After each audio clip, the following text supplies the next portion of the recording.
ओम शांति। आज ये हम सुना रहे हैं कि ईश्वर को पहचानने की विधि क्या है। दुनिया में ईश्वर को मानने वाले बहुत हैं, लेकिन यथार्थ जानने वाले वो बहुत कम हैं। मानना बड़ी बात नहीं है, जानना बड़ी बात है। अगर आप देखेंगे, कोई अगर एक छोटा बच्चा अगर अपने पिता को नहीं जानते हैं तो वो अनाथ हो जाएगा। भले वो कितना को वो पिता मानते रहें, लेकिन वो अनाथ ही रहेगा। ऐसे ही अगर कोई स्त्री अगर किसी को भी वो पति मान लेते हैं, वो बात कैसी लगेगी। इसी प्रकार है, जबकि ये मालूम है कि भगवान एक है, तो एक को हमें यथार्थ जानकर हमें मानना चाहिए। अगर हमें जानने में पहचानने में अगर कोई कमी है, तो कभी ना कभी ईश्वर के नाम पर हमें कभी धोखा भी मिल सकता है। दुनिया में ऐसा होता है, कोई रिद्धि सिद्धि कोई चमत्कार देखकर कोई उसको गुरु बना लेते हैं, शिष्य बन जाते हैं, उनके पिछाड़ी अपना जीवन समर्पित कर देते हैं। फिर कोई गुरु अगर कोई भ्रष्ट काम कर लेते हैं, तो उनके जीवन अधूरी हो जाती है, उनकी गति अधूरी हो जाती है। आप एक बात समझ लीजिए, सोने का रंग से सोना नहीं होता है। अगर आप सोने का रंग से सोना मान लेंगे तो आप धोखा खाएंगे। हीरे की चमक से हीरा नहीं भी हो सकता है। अगर हीरे की चमक देखकर आप हीरा मान लेंगे तो आपको धोखा मिलेगा। इसी प्रकार जबकि भगवान एक है, तो उसे भी हमें यथार्थ जानना चाहिए, उसे हमें पहचानने की हमें कोशिश करना चाहिए। ईश्वर में भावना तो सभी रखते हैं, लेकिन अगर भावनावश अगर हमें ज्ञान नहीं है, पहचान नहीं है, तो भावनावश लोग कर्म भी कुछ ऐसे कर लेते हैं। एक घटना आपको सुना रहे हैं कि एक महात्मा जो संत अपने एक प्रवचन में ये बात कही थे कि ईश्वर निराकार है, वो जन्म मृत्यु से रहित है, ईश्वर का कोई अपना शरीर नहीं है।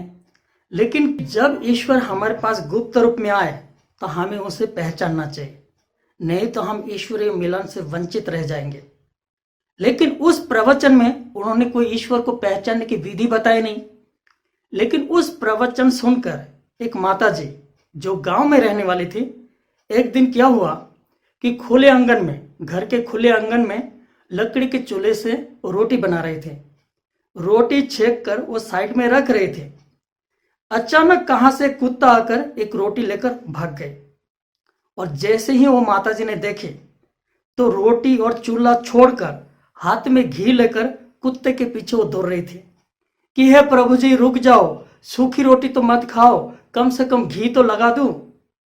तो कहने का मतलब यह है कि ईश्वर को अगर हम यथार्थ नहीं पहचानते हैं तो कर्म भी हमारा कुछ ऐसे हो जाते हैं।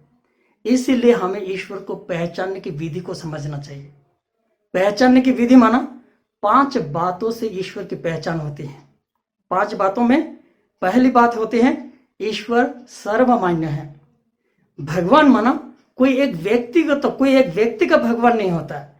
भगवान कोई एक जाति का नहीं होता है, कोई एक धर्म का नहीं होता है, कोई एक देश का नहीं होता है।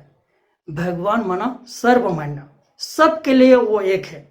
चाहे हम उसे ईश्वर कहें या अल्लाह कहें, गॉड कहें, खुदा कहें या मालिक कहें। गीत भी हम लोग गाते हैं कि ईश्वर अल्लाह तेरे नाम, सबको सुमति दे भगवान।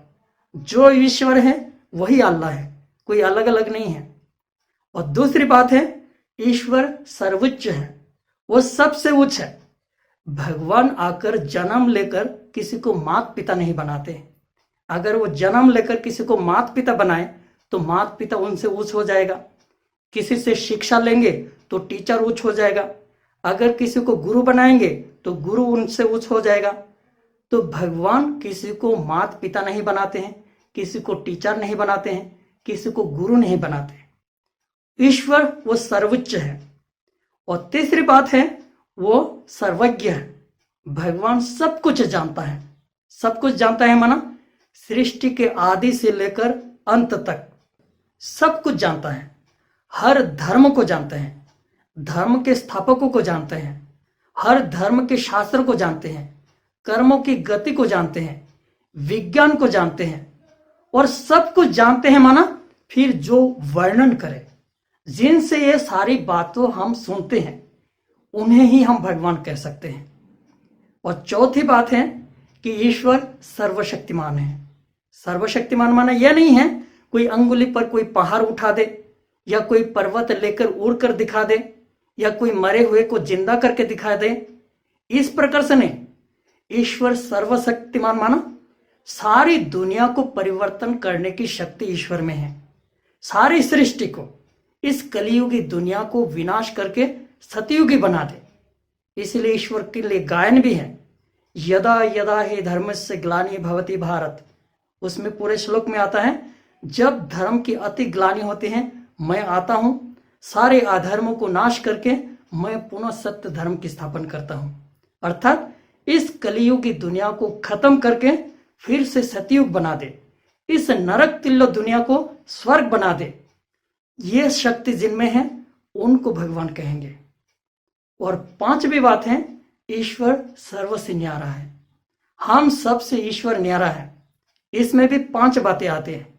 पहली बात है, ईश्वर का जो नाम है, ईश्वर का नाम माना वो परमात्मा में, आत्मा में नाम है। और हम सबका नाम शरीर पर होता है, लेकिन ईश्वर का नाम परम आत्मा शिव है। अर्थात उनका नाम आत्मा पर है, इसीलिए उनका नाम कहते हैं सदाशिव। अर्थात भले परमात्मा किसी का शरीर का आधार भी लेते हैं, लेकिन फिर भी उनका नाम शिव ही रहता है। वो नाम आत्मा पर है, परमात्मा पर है। और दूसरी बात है रूप। हमारा रूप माना कोई भी आत्मा शरीर लेते हैं, जन्म लेते हैं, माना कोई भी उनका रूप होता है, लेकिन परमात्मा का रूप वो बिंदु है, आत्मा का ही रूप है। आत्मा माना बिंदु रूप है, वो ज्योति स्वरूप है। और तीसरी बात है, परमात्मा को जो स्थान है, रहने का स्थान, वो भी न्यारा है। इस दुनिया में हम रहते हैं, लेकिन परमात्मा अलग रहते हैं, अर्थात ब्रह्मांड में रहते हैं। जिसलिए गायन है, जब जब धर्म की अति ग्लानि होती मैं आता हूं, माना वो अलग है, तभी तो आने की बात है। तो परमात्मा का रहने का स्थान भी वो अलग है। और परमात्मा जब आते हैं उसमें भी हमारा अंतर होता है। हम सभी आत्माएं जब सृष्टि पर आते हैं तो हम मातृ गर्भ में जाते हैं, किसी को हम माता पिता बनाते हैं, और बच्चा शरीर लेकर हम धीरे धीरे बड़ा होते हैं। लेकिन परमात्मा जब सृष्टि पर आते हैं वो किसी को माता पिता नहीं बनाते हैं, अर्थात वो कोई मातृ गर्भ में जाकर बच्चा शरीर नहीं लेते। परमात्मा आते हैं तो पर काया प्रवेश होकर कर्तव्य करते हैं। इसलिए परमात्मा को आने के लिए गायन है कि उनके लिए अवतरण कहा जाता है। और पांचवी बात है कि परमात्मा का कर्तव्य भी न्यारा है। हम सभी जो कर्तव्य करते हैं वो अपने लिए, या तो अपने परिवार के लिए, या तो अपना कोई समाज के लिए, अपना देश के लिए। लेकिन परमात्मा का जो कर्तव्य है वो सारी दुनिया के लिए, सारे विश्व के लिए, अर्थात सारी दुनिया को परिवर्तन करने का कर्तव्य करते हैं। इस कलियुगी दुनिया को परिवर्तन करके सतयुगी दुनिया बनाने का कर्तव्य करते हैं। और सभी धर्म वाले, चाहे हिंदू हो, मुसलमान हो, क्रिश्चियन हो, बुद्धिस्ट हो, सभी परमात्मा की संतान है। भले किसी भी रूप में हर एक भगवान को याद तो करते हैं ना, अर्थात सभी भगवान की संतान है। और भगवान सबका पिता है, और भगवान उसी हिसाब से ही सबको वाइब्रेशन देते हैं, सबके अंदर में वो शक्ति भरते हैं। सभी आत्माओं को सूक्ष्म पालना देते हैं, शक्ति भरते हैं, और सबको सदगति के लिए, अर्थात सभी आत्माओं को कल्याण के लिए वो मार्ग बताते हैं। अर्थात परमात्मा का जो कर्तव्य है सारी दुनिया के लिए, सभी आत्माओं के लिए। इसीलिए परमात्मा के लिए, जो भगवान के लिए 3 अक्षर के एक शब्द होता है, GOD, गॉड, अर्थात जनरेटर, ऑपरेटर, डिस्ट्रक्टर, अर्थात स्थापना, पालना और विनाश। ये जो काम है सिर्फ भगवान के लिए।